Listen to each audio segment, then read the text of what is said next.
button. Okay, super. We are ready. Excellent.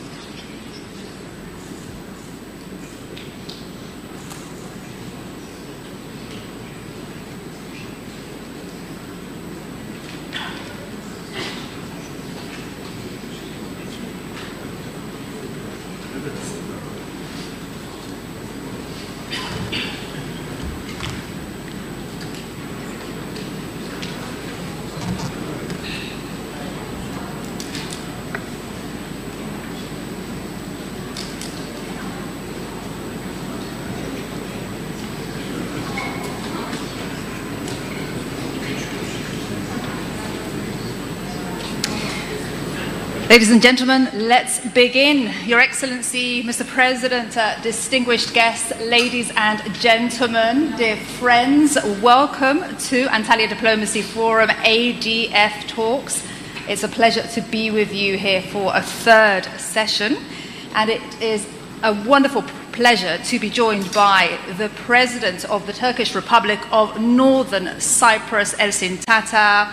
Welcome, Mr. President, to ADF Talks. Fantastic to have you here. Now, I'm Maria Ramos. I am a TV news anchor based in Istanbul. And once again, to all of you, hoş geldiniz. Now, I want to start with this, President Tatar. The UN Secretary General Antonio Guterres has just very recently appointed a personal envoy to try to revive Cyprus talks, and this is not a special envoy, this is not an advisor, this is a personal envoy. And just a quick note for our audience, the personal envoy, whose name is also Maria Angela Olguin Cuellar, was Colombia's foreign minister and also involved in the peace negotiations that ended a decades-long conflict there in Colombia. So, President Tatar, you recently met the personal envoy. How did that go? How promising is this? And the significance of this being a personal envoy sent now by Antonio Guterres? Obviously, we had a critical background before her appointment. We had to extend our approval for her mandate because we have a new policy, as you might know, supported by Turkey, that we will not go back to what has been discussed for the last 50 years as so-called BBF, bizonal, bicommunal federal solution to the Cyprus problem. And 3 years ago in Geneva, we put forward that any serious formal negotiations can only start if our sovereign equality and equal international status is reaffirmed by the United Nations and the other side. And her mandate is basically to find out whether there's common ground for the restart of the talks. Common ground, as we have put so solidly to the United Nations and the other side, is this sovereign equality, equal international status, which is an inherent right emanating from international agreements and what has been we have gone through in Cyprus for the last 60 years. So basically her mandate is to find out common ground, if or not. So where is that? Where does that stand, Mr. President? Is there common ground? Because she only has 6 months. 6 months to find common ground, I understand. More than 1 month has gone. So 5 months. Probably 2 months has gone, so another 4 months to go. But obviously, unless we have this sovereign equality met by the other side and the international community, there is no way that there can be a common ground. We still have isolations, embargoes, and all sorts of restrictions on the Turkish Cypriot community.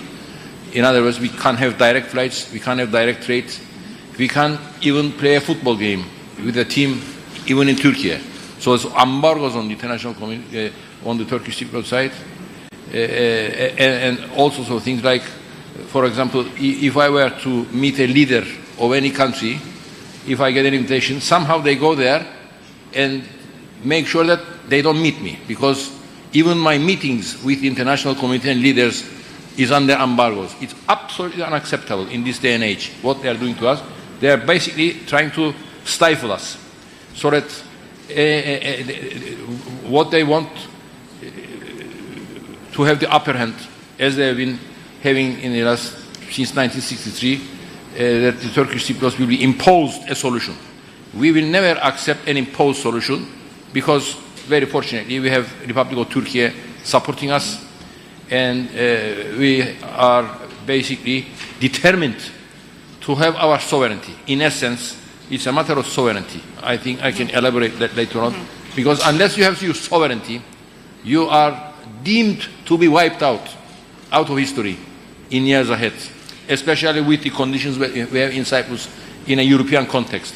Therefore, we got to be very, very serious and very determined to have our sovereignty reaffirmed, acknowledged, call it what you like. But when you go back to the Republic of Cyprus in 1960, anybody who has read anything about Cyprus and the history of Cyprus would know that the 1960 Republic of Cyprus was an important turning point, because the 1960 Republic of Cyprus was founded on the basis of two peoples of the island, Turkish Cypriots, Greek Cypriots. We had the leader's signature underneath, Dr. Küçük, our leader at the time, Makarios, the leader of the Greek Cypriots, and three guarantor powers, Turkey, Greece, and the United Kingdom. After 3 years of that, in 1963, there was virtually an attack on the Turkish Cypriots through force of arms, in a way a genocide. And the Turkish Cypriots were kicked out of the Republic, and we were living in tents for years until Turkey came in to save the Turkish Cypriots. And they hijacked the Republic of Cyprus from us. In effect, they hijacked our rights from the Republic of Cyprus, and they convinced the United Nations at the time in 1960. In fact, 4th of March 1964 would be, in a few days' time, 60th anniversary, 60th year anniversary of the decision taken by the United Nations by resolution number 186, that until a resolution to the Cyprus problem is found, the Republic of Cyprus would continue to be recognized as the government for the whole of Cyprus. I call all of you, can you imagine a decision taken 60 years ago, that until a resolution to the Cyprus problem is found, which the expectation was in a few years' time, the Republic of Cyprus will continue to represent the whole of Cyprus. It's been 60 years. It will be 60 years on the 4th of March, 3 days later. We still have not been able to reach an acceptable solution to the Cyprus problem. After 60 years, and 60 years, the Republic of Cyprus still continue to represent the whole of Cyprus as the government of Cyprus, including Turkish Cypriots. Everybody knows that the Republic of Cyprus does not represent the Turkish Cypriots. And the Turkish Cypriots, very unfortunately, has been kicked out of the Republic of Cyprus, and our endeavors to establish our own state, in fact, our own state goes back to 1963, so at least 60 years old, and the Turkish Republic of Northern Cyprus founded after the 1974 intervention of Turkey. So we have been quite a long while on the stage. A long while. This is the message at ADF. We have been on the stage for a long time. Absolutely. Our state goes back 60 years. So you're and after 60 years, they still don't wake up to the reality in Cyprus. Wake up! Wake up! Now, at least I have this opportunity here at Antalya to have my voice heard. Why are they afraid to meet me? Wherever I want to go, here is Tatar. Somehow he gets there. Don't meet Tatar. Tatar should not speak. Tatar should not get the voice of the Turkish Cypriots heard. Where are we living in this day and age, where democratic values, human rights are the real subjects of the day? Everywhere. But I am not able to meet anybody. So I thank President Erdogan and Hakan Fidan and you from the Foreign Ministry that they have given us this opportunity, at least in Antalya, to have our just cause to be expressed to the international community. Absolutely. Now you say they're stifling you 60 years. They are stifling us under embargoes so that my people, my youth say enough is enough. let's go and join the Republic of Cyprus and we give up on our rights. But this is a national issue, so we will never give up. We will never give up. Now, you are at the Antalya Diplomacy Forum. What type of new diplomacy, fresh diplomacy to get 60 years of failed diplomacy moving? The Republic of Cyprus was founded by the two communities at the time, two peoples, Turkish Cypriots, Greek Cypriots. When you go back, 1571, our ancestors, Ottomans, went to Cyprus and got Cyprus, conquered Cyprus from the Venetians. Before the Venetians, you had the Lusitanians. Before that, other races. In 1878, when the island was leased to Britain for a short period of time, sultans, Ottomans gave the island to the British for a short period of time. But unfortunately, after the First World War and after the Lausanne Agreement, Cyprus became part of the British territory, and then the Greeks started to move to Cyprus from all over, and the population, which was less than 100,000, became 400,000. Only 400,000. In 1878, only 100,000 Greek Cypriots. And Turkish Cypriots were more or less the same number.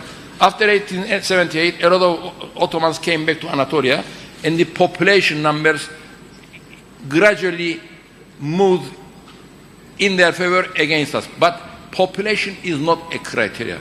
What is important is two peoples.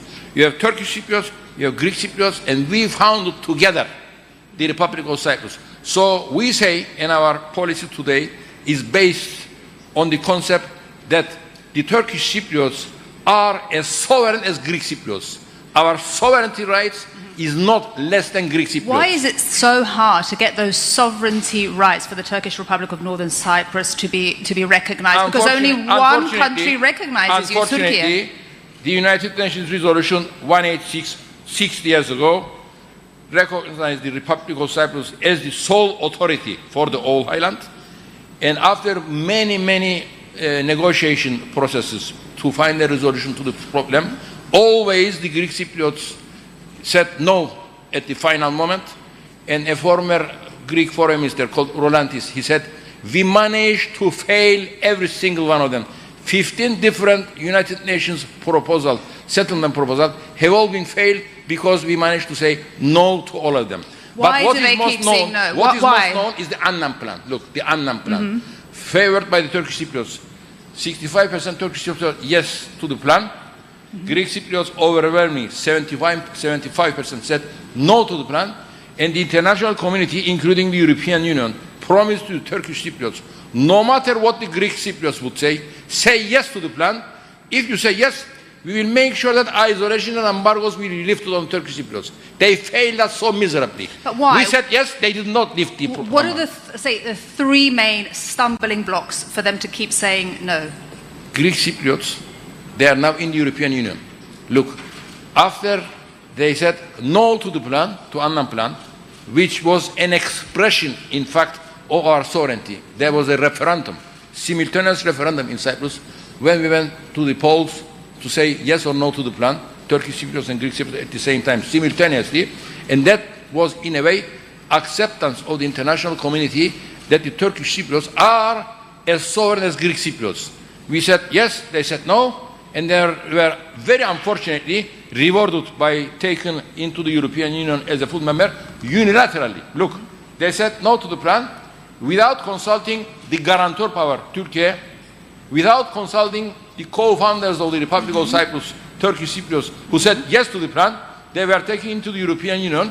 So 40 years after 1964, when this resolution was very unfortunately taken, 186, 40 years after that, in 2004, they were accepted into the European Union unilaterally. So two fundamental mistakes after 40 years, which in a way consolidated Greek Cypriots' position and authority, and the international community very unfairly continues to respect this status quo. So we say the status quo is definitely not acceptable. So you have to wake up to the reality. You have to reaffirm the sovereignty of the Turkish Cypriots. So if we are going to sit on the table to restart formal negotiations, I demand from the international community direct flights, lifting of the embargoes, lifting of the restrictions that I am not able to meet other leaders in any country to express the wishes of my community, of my people, and things like this. So they have to move on to demonstrate their goodwill. How will they demonstrate their goodwill? And is she showing goodwill? There is no goodwill whatsoever. No, but from the new special, personal envoy from Antonio Guterres that has been appointed, what's the sense that you have? Is there that goodwill for the flights to be lifted, for you to be able to meet people, for athletes to travel? To be fair, Antonio Guterres is a very reasonable person. And I think in 2017 at Crans-Montana, where the talks failed again, and the guarantor powers were also there, Antonio Guterres did experience the Cyprus issue very well. He is very experienced. And from the discussions that I've had with him, I have the feeling, the impression, that he knows the Cyprus problem very well. So when there was this talk over an envoy, obviously the other side and some of the other sides, they insisted that this would be a special envoy, and we refused that because a special envoy goes all the way to the Security Council. Okay. And the Security Council decision that the solution in Cyprus should be based on bizonal, bicameral federal republic is now out of question. We say that's dead and buried. It's absolutely exhausted. So if we are going to restart negotiations, there's going to be a new vision, new understanding. And our new vision is basically sovereign equality, equal international status. Is the UN listening? Well, I think since they're not deaf, they're listening, but they're not moving on because obviously they're under the influence of many others. And as President Erdogan says, the world is bigger than the five. So we expect the world to wake up to the reality.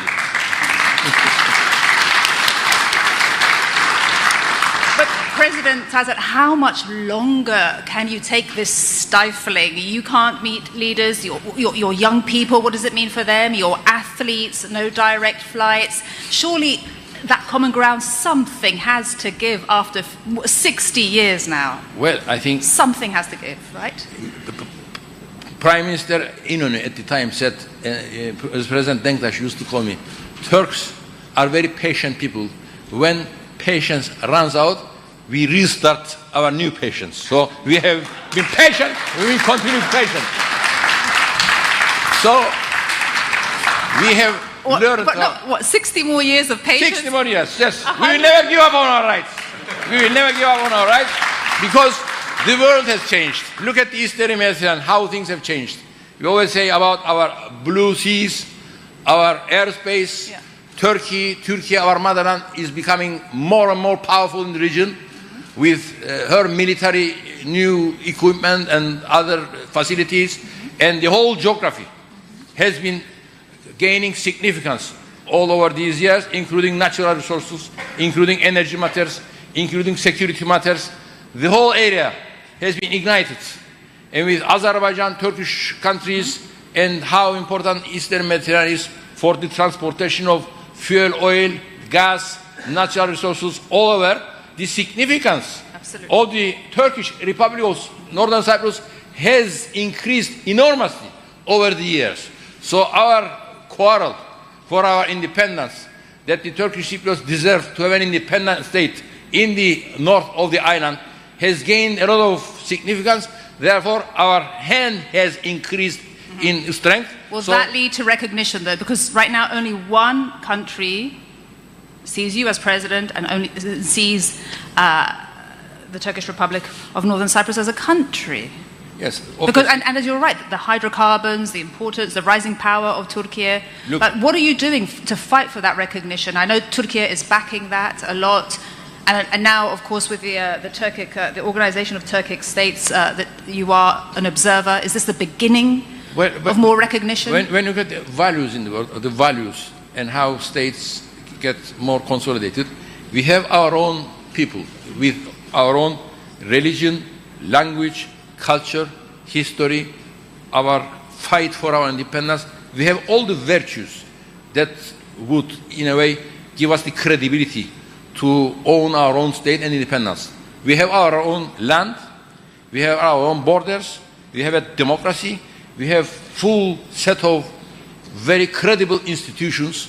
our judiciary, our parliament, our government, our institutions that would make up any kind of modern state. We have it all, and we are supported by Turkey, and now we have become an observer member of the Turkish state. How significant is that? Which is an acceptance of our statehood, which is, I think, very credible, very important, and gradually we are being represented in all the various meetings, including civil society, banks, universities, government institutions. We are everywhere with our own flag. We are also an observer member in the Islamic world, and gradually we are getting more and more recognition in the sense that, for example, at our universities, we have students from, you won't believe it, from 144 countries.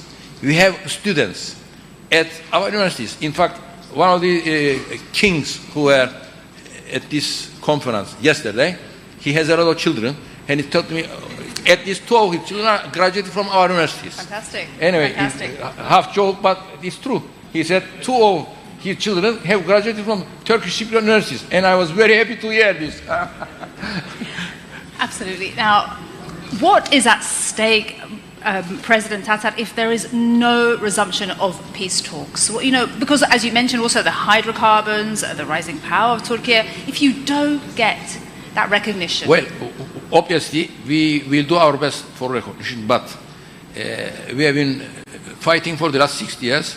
As I told you, if required, we will fight another 60 years. But what is important is for our acknowledgement, for the international community, because of our serious meetings, organizations. For example, one athlete came to see me the other day, Buse Savaşkan.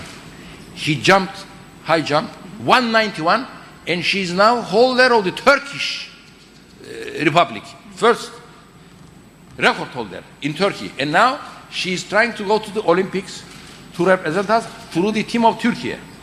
Now, when she goes there and she jumps, everybody will know that she's a Turkish Cypriot. This will be a message to the international community that you are not able to suppress this community, because this community is a hard fighter. We will continue to fight. We will continue to fight for our rights. It's just an example. This girl, Buse, she is a record holder for the whole of Turkey. 191 she jumped the other week. So we will do our best to communicate our message to the whole world that these Turkish Cypriots exist. They are a different people with their own language, with their own religion, with their culture, with their statehood, with their endeavors to be able to live and coexist in Cyprus. Look, we are not saying we don't want an agreement. I always said we deserve an agreement, so that we become... You've got 4 months left, if my maths... 4 months So left. we are basically giving the message to the international community that we want peace to continue. We want to contribute to the regional stability in the Eastern Mediterranean. This regional stability will help to prosperity in that area. That area is able to offer a lot of economic progress to the region, including Turkey, Greece, Egypt, the whole Eastern Mediterranean, so that all countries can enjoy the benefits of regional stability in the Eastern Mediterranean. But they have to wake up to the reality that if there is going to be regional stability and therefore prosperity, so that all people can enjoy from economic benefits of natural resources and other trade opportunities, they should accept that the Turkish Cypriots deserve to have their own independence, sovereignty, and basically it is an independent Turkish Republic in the south. You have Turkish republics in Kazakhstan, Uzbekistan, Turkmenistan, Azerbaijan, Turkey Republic, and further down to the south we have the Turkish Republic of Northern Cyprus. And this is an equilibrium, a political equilibrium between the Turkish world and the European Union. Okay. If the European Union say the whole of our island, the whole of Cyprus is ours, I think they are living in a cuckoo land. All right. On that note, President Tatar, we're going to open up the floor to some questions. Is there a roving mic around now for Please. for some questions. The lady over there, can you give me your name, your position, and a very short question, please?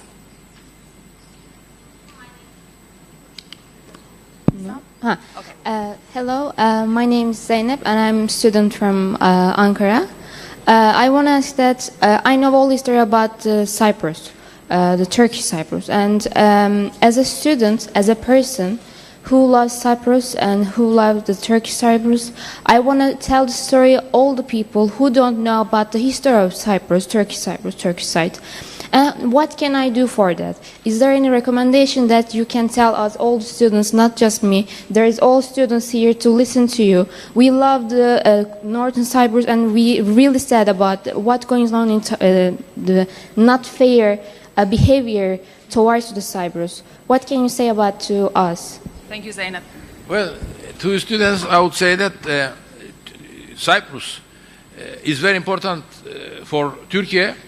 It's a critical island, and we have fought a lot for our independence. Unfortunately, the international community still continuing to treat the Turkish Cypriots very unfairly.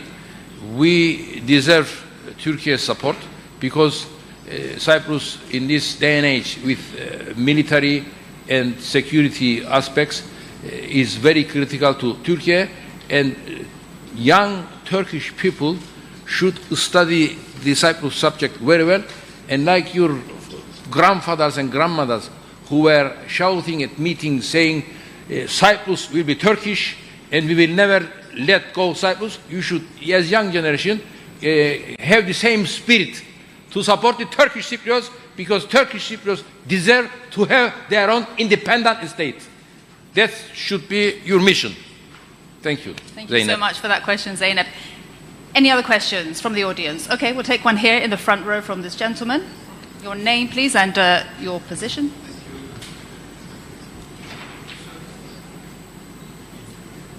Okay, Sam. Professor Enis Tulça, historian, Galatasaray University. Mr. President, as you know, we say that in positive agenda during this period with Greece, some dialogue start. We don't know, of course, how it will take. But what is the Cyprus problem, Cyprus issue, near or far away on that dialogue, can be included if Greek side have some mention, some dialogue to restart, some with south, with north, with yourself, can be Cyprus problem will be included to the Turkish-Greek dialogue, Turkish-Greek positive agenda for now. Thank you. Thank you. I think, and I've had this confirmed to me by Turkey, that Turkey-Greece dialogue is completely separate from the Cypriot matter, because Cyprus matter is a sui generis matter with her own complications.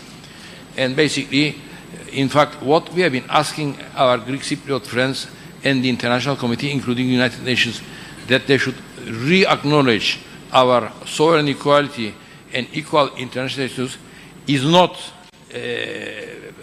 far from the reasonable approach. It's only a reasonable approach, because our sovereignty emanates from the 1960s Constitution. It's in there. It's saying explicitly that the Republic of Cyprus is being founded by the two different ethnic communities, Turkish Cypriots and Greek Cypriots. Since we were kicked out through the force of arms, it's only fair that we should have our own state, and we did, and our own state is as old as theirs, 60 years, probably more.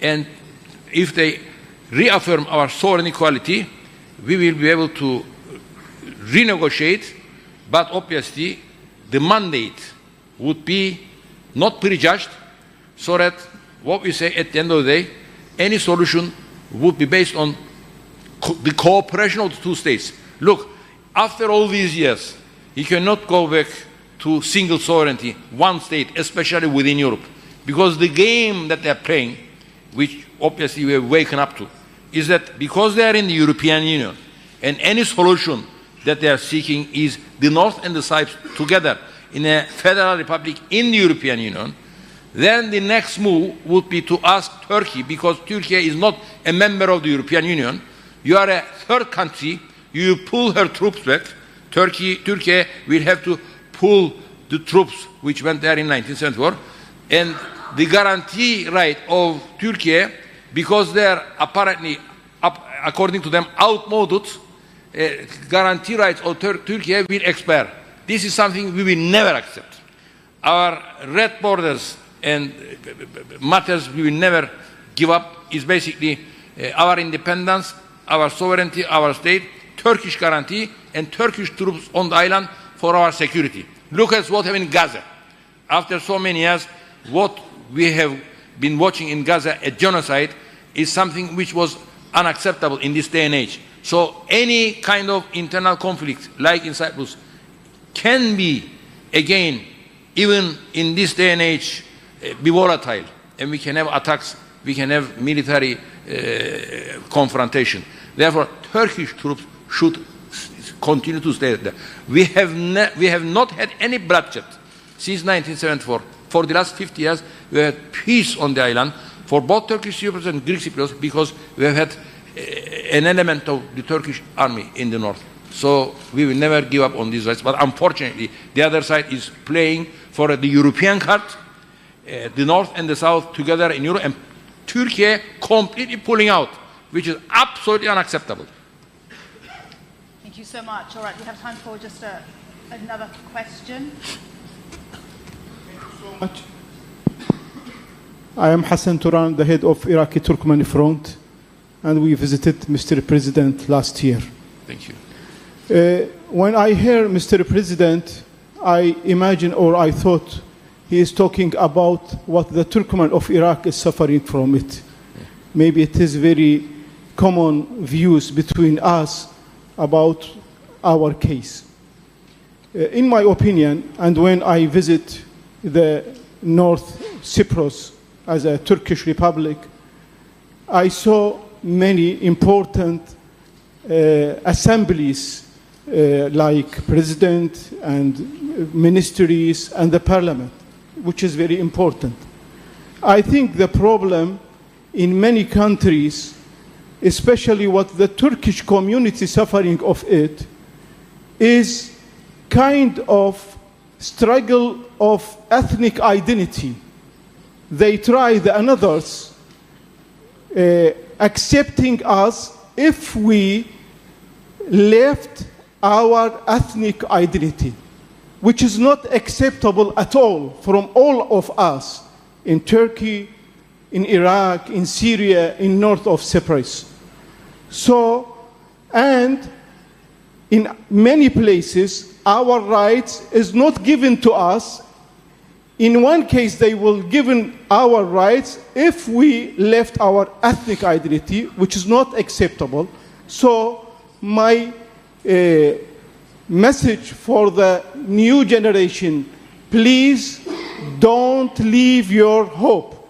The others want from us to kill this hope in our source, and we will be part of a struggle. Even we will establish a fair system in our countries. Thank you, Mr. President. Thank you for the question. Well, obviously, we in Cyprus are fortunate because Turkey is only 40 miles away. Mm-hmm. We have brought in water from Turkey, which is project of the century, as it were. This water from the Taurus Mountains were constantly flowing into the Mediterranean, and we managed through under pipes to have 75 million metric cube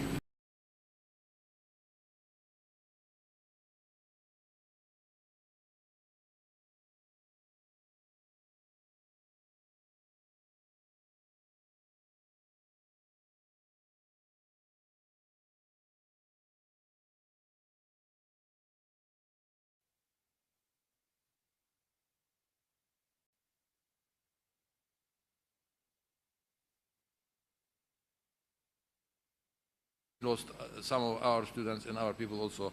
It was a major tragedy. Despite all this, our economy continued to grow because Turkey is doing well. Turkish economy is doing well. Turkish support is continuing, and we have had constantly per capita income increasing. despite the inflation, despite some economic problems, investment in tourism, universities, agriculture, light industry, building industry has been continuing to grow, because North Cyprus in the Eastern Mediterranean is really up and coming place with a lot of promises, with a lot of opportunities, and we believe that the Turkish Republic of North Cyprus will in the future offer our citizens, Turkish Cypriots, a much more prosperous future life. I really believe in this, and I keep my young people and people, with the support of our Prime Minister Ünal Ünder and our government, in good relations with our motherland Turkey, to have investments to grow, so that we compete with the Greek side. The Greek side in the south, they have the advantage of direct flights. If we were to manage to have direct flights to North Cyprus, our economy will boom, and nobody will kind of pull us back. So our endeavors, I hope, will convince the international community that after all these years, Turkish Cypriots deserve to be treated better, to be treated fairly, to be treated equally, because we are as much sovereign as Greek Cypriots. It's only fair that we ask the international community after 60 years to reconsider their approach, their policy towards Cyprus. And obviously this message goes all the way to the United Nations Security Council, because it's where these decisions are taken. I very much hope that after Hooligan Koeller completes her studies and makes a report to the Secretary General, that she will find out that there is, unfortunately, if things go like this, there is no common ground for the resumption of formal negotiations. And if she gives her fair report to the Secretary General, maybe the Secretary General will convince the United Nations Security Council that they should reconsider their approach to the Cyprus problem. I hope. Absolutely, that is the hope. President Ersin Tatar, thank you so much for speaking. Oh, we'll take one more, okay. I thought you wanted to be punctual, but I like that. We'll take one more, yes.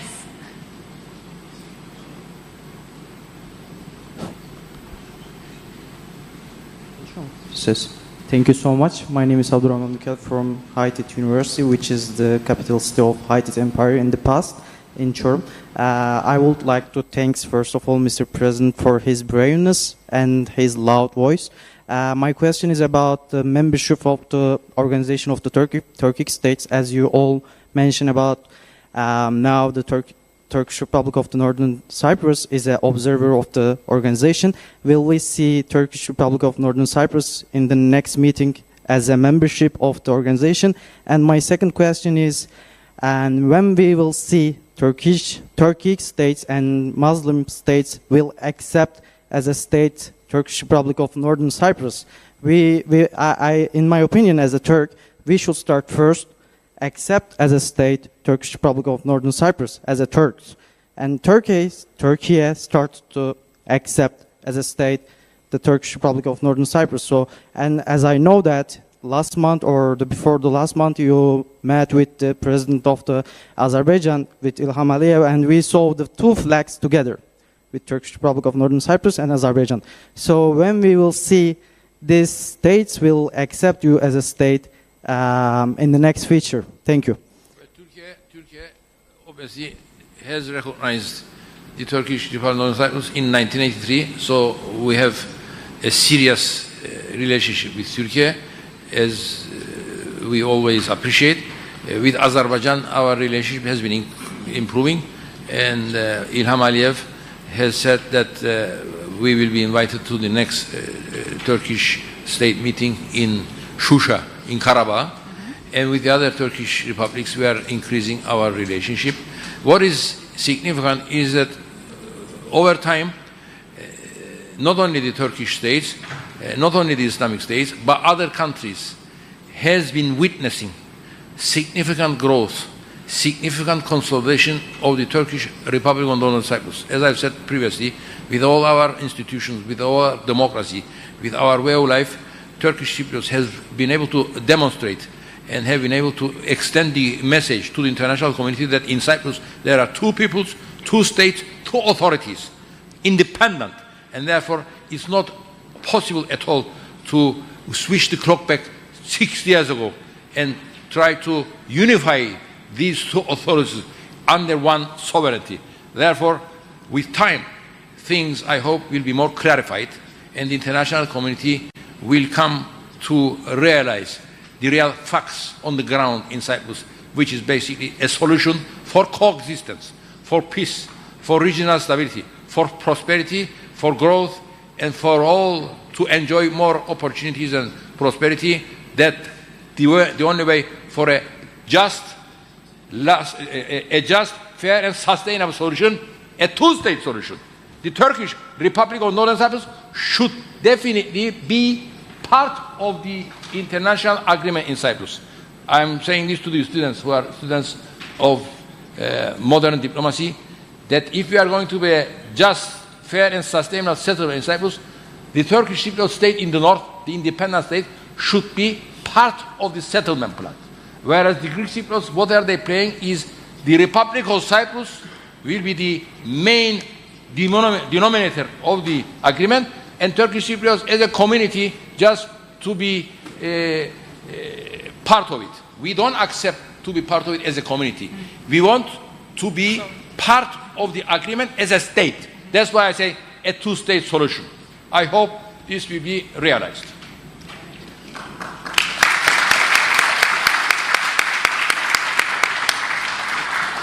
All right, no more questions from the floor, I see. Okay, just very briefly.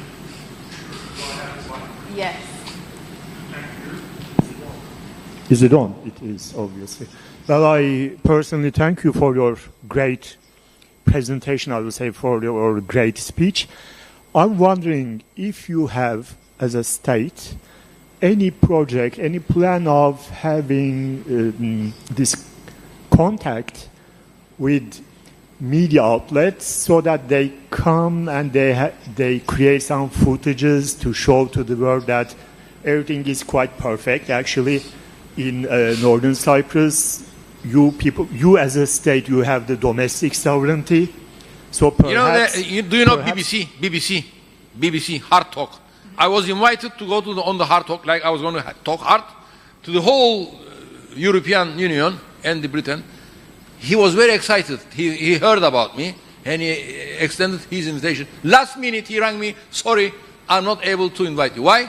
They from the other side went to their friends and they cancelled my Hard Talk. Everywhere I go to have my voice heard, but somehow they manage to cancel them. You can invite them over. Well, I do, but it's not so easy because from the European Union and others, somehow it gets obstructed because they don't want the reality in Cyprus to be heard. What about the rest of the world? Well, I don't know. I'm doing my best to get them there, but it's not so easy because we are still under embargoes and isolations, and Turkish Cypriots are being treated very unfairly, and I think that this is not we should change this game. Somehow we should change this game. So I said to the United Nations and this new lady, Koeller, if you want the negotiations to restart, you have to show your good gesture and your willingness to do something to change the name of the game and to lift the embargoes, isolations, to lift all this nonsense that I'm not able to meet anybody, I'm not able to go on TV shows, this, that, and the other. And then if we are going to get the opportunity to have our voice heard, embargoes lifted, to have direct flights, then we can sit to renegotiate, to resume the talks. Otherwise, we should not move on. That's the current position. I see your point, but my point is that many people in the world do not know how wonderful things are actually in Northern Cyprus. Many people in the world don't know anything about Cyprus. All they know about the Republic of Cyprus, which is absolutely nonsense. They should wake up to the reality. There are two states, two peoples, two authority. And Turkey is only 40 miles away from Cyprus. Greece is 1,000 kilometers away. Where is Europe? 2,000 kilometers away. We are part of the Turkish world. Look, we are in Antalya. The flight to Ercan is only half an hour. We are so near. We are in the Turkish geography. They should wake up to this reality that the North is, in a way, interconnected. interconnected. That's why I said to our friends in the south, because all European countries are interconnected via electricity grid, I said, let's put a grid via Turkey, already interconnected to Europe, which would be a much better feasible project. They say no. They want to get a cable from South Cyprus all the way to Greece and into Europe. It's worth billions of dollars of project, very difficult project, probably unfeasible, probably not be able to done. Why not through Turkey? Very feasible, very reasonable project via Turkey. Energy resources, all sorts of things. We can really, if they are reasonable and from sovereignty to sovereignty, reciprocity, we can sit to discuss all these major projects on an equality basis. We can create wonders, but they're just running away, unfortunately, because they still insist that the Republic of Cyprus is the only sole authority, which is a nonsense, which is absolutely buried in history, and they still keep the same game. But perhaps you can try to change the general perception. We are doing our best. And yes, of course. We are doing our best. I'm talking about inviting over the cameraman and, have these footages, these documentaries, and broadcast in Latin America, for example. We are basically... Perhaps I'm very much optimistic, I don't know, but that's my point. TRT and Turkish media are doing their best, and I think over the years they've accomplished some important messages to the whole world, but we have to do more. We have to do more. Thank you very much. Thank you very much indeed. Thank you for your question, and thank you so much indeed, President Ersin Tatar. All the best with the negotiations, and thank you to our audience. You've been fantastic. Thank you so much. Thank you very much. Thank you. Fantastic. Good luck. Good luck with everything. Thank you.